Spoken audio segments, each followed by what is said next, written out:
Right, well, we're delighted to welcome two regular commentators. Contributors is the word I was looking for.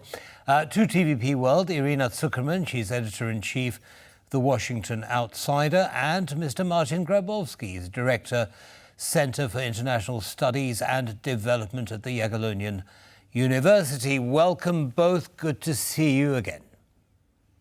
Thank you so much. Great to see you. Good evening. Good evening. So, Irina, if I may start with you. Apparently, Xi Jinping has proposed a peace plan. Not sure exactly what's in there. How realistic do you think this plan is in order to bring an end to the war between Russia and Ukraine? Well, the fact that there is a peace plan... Oh, sorry. The fact that there is a peace plan coming out of China is in itself not a great sign. Most likely it's something closely aligned to the quote-unquote peace plan that Putin's acolytes in the West have proposed, some sort of territorial concessions from Ukraine.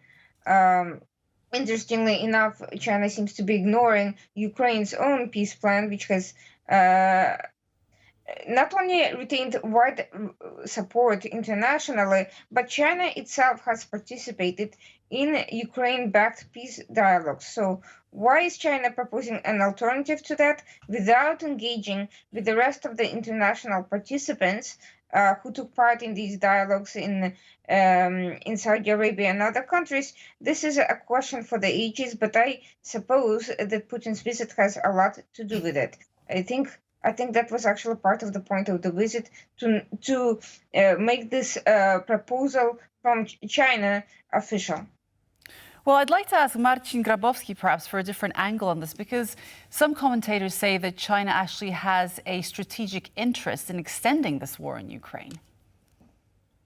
Yes, so first issues, both the previous and the current plan are unacceptable to the United States and were created in the way. Also, if we look at the context of the declaration issued after the meeting, that the US cannot accept. At the same time, the context of the previous and the current one are different.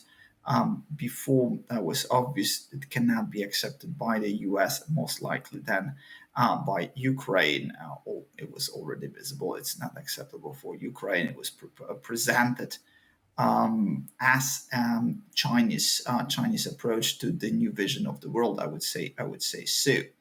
Now, going to this point you've raised of prolonging, extending the conflict, definitely it's important for China not to make the US the winner, because that would definitely weaken China in the global system. So that's why it is important to make the conflict longer and support Russia to the extent it is not defeated. I mean, Russia is not defeated by somehow, we could say from Chinese point of view, US-led coalition. At the same time, it wouldn't be very good for China if Russia wins, because the current Chinese position is definitely extremely strong compared to Russian position. That is a total shift from what we've seen in the 90s, even in early 21st century. Therefore, the best option, of course, is kind of a compromise, longer conflict that will use resources of Russia and get to the point when US is not longer the leader of this anti-Russian forces or leader of the West, because US position has definitely strengthened with the conflict. With Donald Trump, with the US limiting its support to the extent making the conflict to be ended, but not on Ukrainian conditions, not when Russia is defeated, that would be the best solution for China and its geopolitical interests.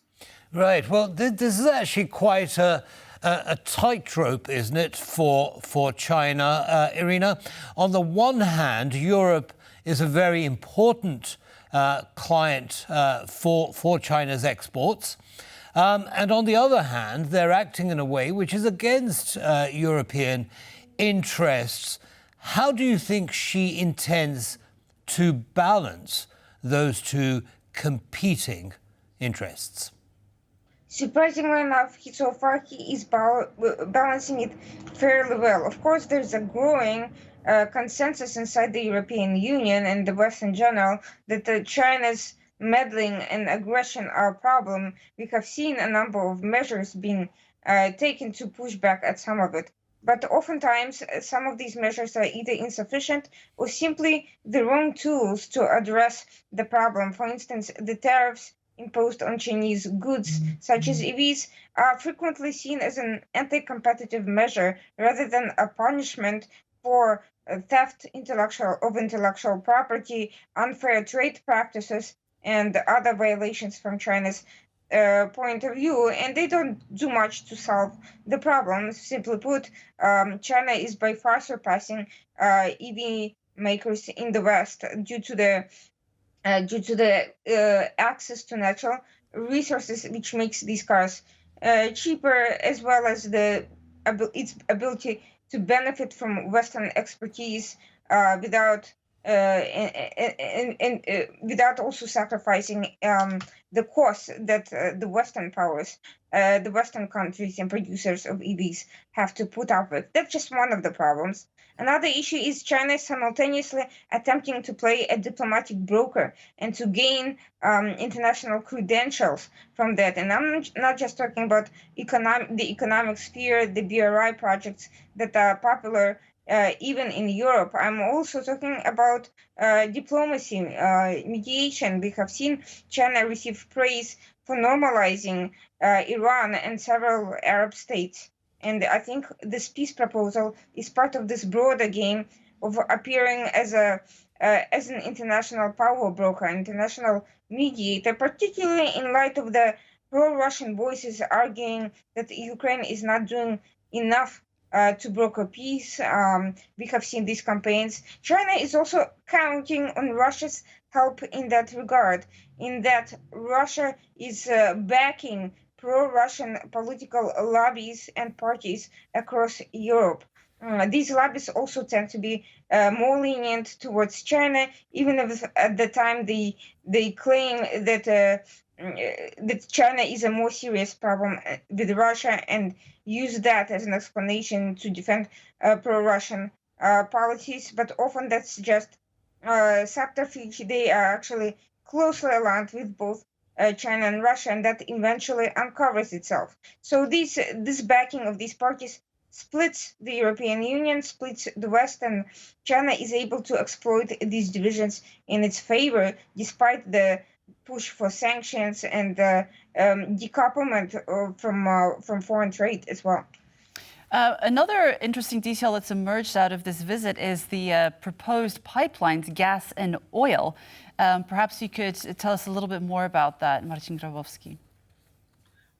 So that's been the problem. That's or actually that's natural consequence of what's been happening.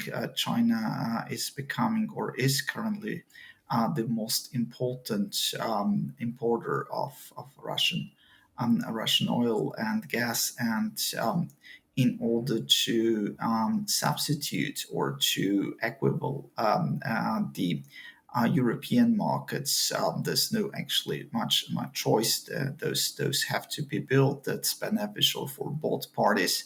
That's non-controversial, even though long-lasting, and again putting both sides in kind of interdependence relation or higher interdependence level than we had before. So and I would perceive it as probably the most natural step that's a consequence of the visit.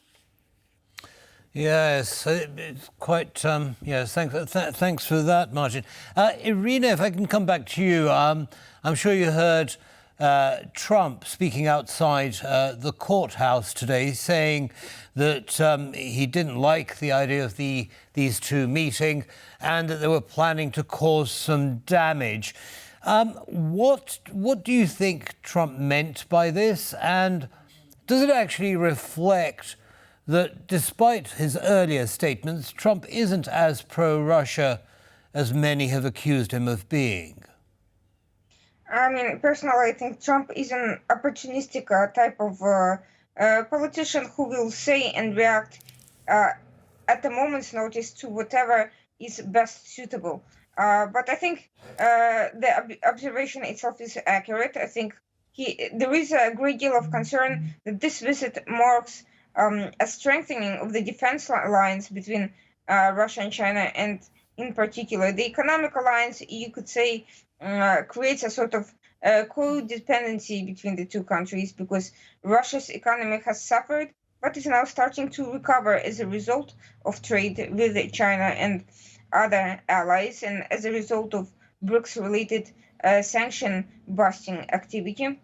But on the defense side, Russia has been facing significant challenges in obtaining components for weapons that it needs, increasing production. This sort of deepening partnership could solve many of these issues. The Harbin University visit was the greatest evidence of that. The Harbin city has a Russian history, but it also is known for its cutting-edge defense research. And I think both countries are looking for ways to not merely react to Western improvements and sanctions, but also to gain an edge on the West in certain areas where the United States and Western countries have fallen behind due to previous outdated policies that are now being reviewed and reconsidered, to increase capacity to develop deadlier and more precise weapons, to make good use of the intellectual property that continues to be stolen from the US and the West on a daily basis to the tune of billions of dollars, and to implement it quickly and efficiently, not only towards the war effort in Ukraine, but towards general intimidation of the Western public. Okay, we're going to park our conversation there. Thank you very much, both of you, for joining us. Irina Tsukerman, editor-in-chief of The Washington Outsider, and Marcin Grabowski, director of the Center for International Studies and Development at the Jagiellonian University. Thank you once again for joining us. Thank you.